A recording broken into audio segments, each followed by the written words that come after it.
Video untuk mata kuliah Sistem Terintegrasi pada Universitas Bhayangkara Jaya, Fakultas Ilmu Komputer, Prodi Informatika. Untuk kali ini saya bahas mengenai fungsi bisnis dan proses bisnis. Seperti yang sudah saya jelaskan beberapa pertemuan terdahulu, bahwa sebuah sistem informasi yang baik adalah sistem informasi yang sesuai dengan proses bisnis. Jadi kita jangan berharap bahwa sistem informasi itu akan digunakan, informasi itu akan memberikan added value atau nilai lebih, informasi itu akan memberikan dampak yang efektif dan efisien apabila tidak sesuai dengan proses bisnis. Jadi sistem informasi itu akan disesuaikan dengan proses bisnis. Kalau kita lihat di dalam sebuah industri proses bisnis, fungsi-fungsi di dalam operasi di dalam proses bisnis itu terdiri dari 4 bagian, yaitu bagian marketing atau operasi marketing and sales. Dia akan menangani masalah penjualan dan pembukaan area penjualan. Kemudian mengenai supply chain management, dia bisa dikatakan sebagai penyedia jasa produk, mulai dari pembelian barang, produksi, sampai dengan barang itu dideliver ke customer, itu ditangani oleh SCM. Kemudian ada lagi accounting and finance. Dia melakukan pencatatan terhadap aset, dia melakukan pencatatan terhadap transaksi, dia melakukan pencatatan masalah keuangan, ditangani oleh accounting and finance. Kemudian operasi yang ketiga oleh proses bisnis dikategorikan sebagai human resource. Dia menangani permasalahan ketenaga kerjaan, baik itu tenaga kerja langsung ataupun tenaga kerja tidak langsung. Tenaga kerja langsung adalah tenaga kerja yang langsung berhubungan dengan hasil produksi, seperti orang yang berada atau petugas-petugas atau human resource yang berada di dalam pabrik. Tetapi tenaga kerja tidak langsung adalah tenaga kerja yang bersifat operasional, seperti marketing and sales. Dia tidak berhubungan, maka dia dikatakan sebagai tenaga kerja tidak langsung. Accounting juga sama, ya, sebagai tenaga kerja tidak langsung. Pada intinya, fungsi bisnis adalah sekumpulan aktivitas yang menggunakan sejumlah input dan membuat output merupakan keuntungan bagi customer. Kalau gitu, maka proses bisnis bukan hanya diperuntukkan untuk internal, tetapi juga diperuntukkan untuk pihak eksternal sebagai servicing terhadap customer. Di sini saya sampaikan beberapa contoh bagaimana kita membaca sebuah proses bisnis. Saya kasih contoh di dalam industri minuman ringan. Jadi caranya adalah amati dulu proses bisnis di dalam industri minuman ringan. SOP-nya bagaimana, industrinya bagaimana, tenaga kerjanya juga bagaimana, itu ada yang harus kita amati. Kemudian bagaimana koordinasi pada fungsi-fungsi secara fungsional yang mencapai atau membantu untuk pencapaian proses bisnis. Jadi kita sudah lihat koordinasi atau relasi atau integrasi antar bagian yang fungsional. Kemudian bagaimana integrasi sistem informasi untuk meningkatkan bisnisnya. Jadi kalau saya gambarkan di dalam sebuah grafis, ini adalah gambaran. Jadi kita bikin 4 kolom.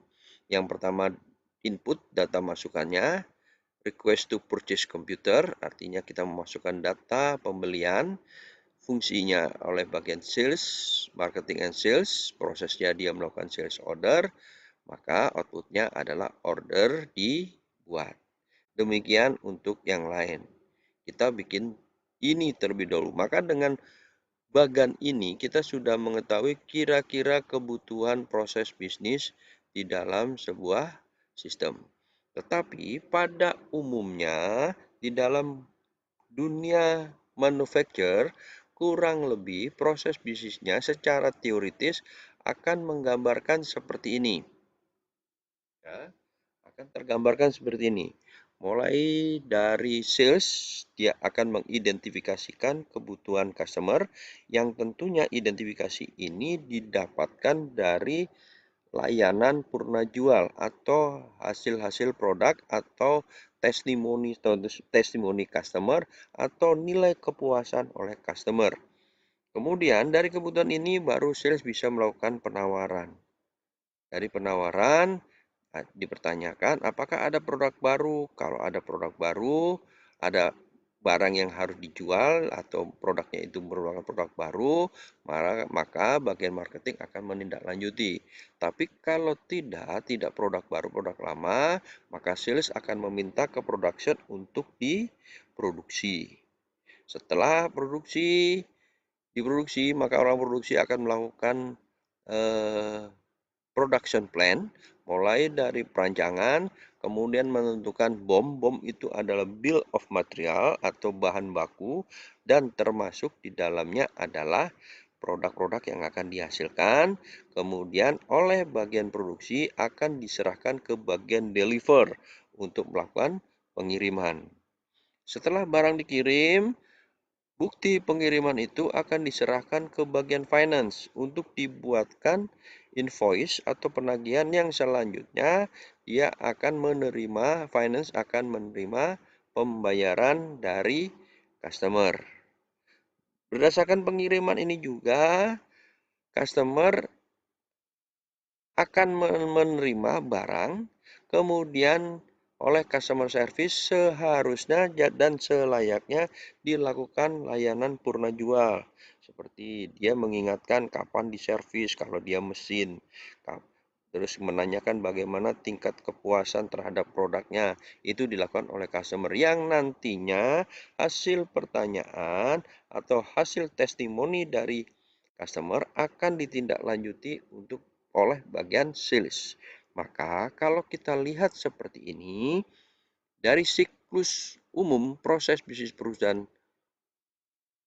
produk dan jasa kurang lebih tergambar seperti ini. Ini adalah gambaran proses bisnis secara umum dan juga dilakukan secara teori. Tetapi terkadang di dalam perusahaan dengan alasan bisnis, proses bisnis ini sedikit dirubah. Kita sebagai seorang IT, apabila kita membangun sebuah sistem informasi, maka yang harus kita lakukan adalah kita mendeliver produk kita sesuai dengan proses bisnisnya. Kalau ditanya, Pak, kalau ada yang salah, kalau ada yang salah, silakan lakukan usulan perubahan terhadap kesalahan bisnis.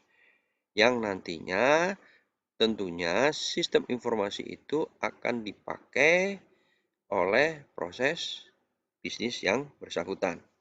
Jadi, kalau kita lihat di dalam siklus itu mulai dari permintaan customer sampai dengan layanan purna jual. Itulah yang dikatakan sebagai proses bisnis. Bukan bagaimana kita menghasilkan produk, bukan bagaimana menawarkan produk, bukan bagaimana melayani atau menjalani sebuah maintain, ya, atau melayani internal, tapi namanya proses bisnis adalah seluruh proses yang dilakukan mulai dari permintaan customer, pembuatan produk, penyerahan produk, penagihan, pembayaran, dan layanan purna jual. Ini adalah proses bisnis. Dan tentunya setiap industri, setiap hasil produk yang berbeda juga akan mengalami perbedaan kebijakan yang terjadi di perusahaan yang bersangkutan. Tetapi inilah proses bisnis yang harus kita pahami.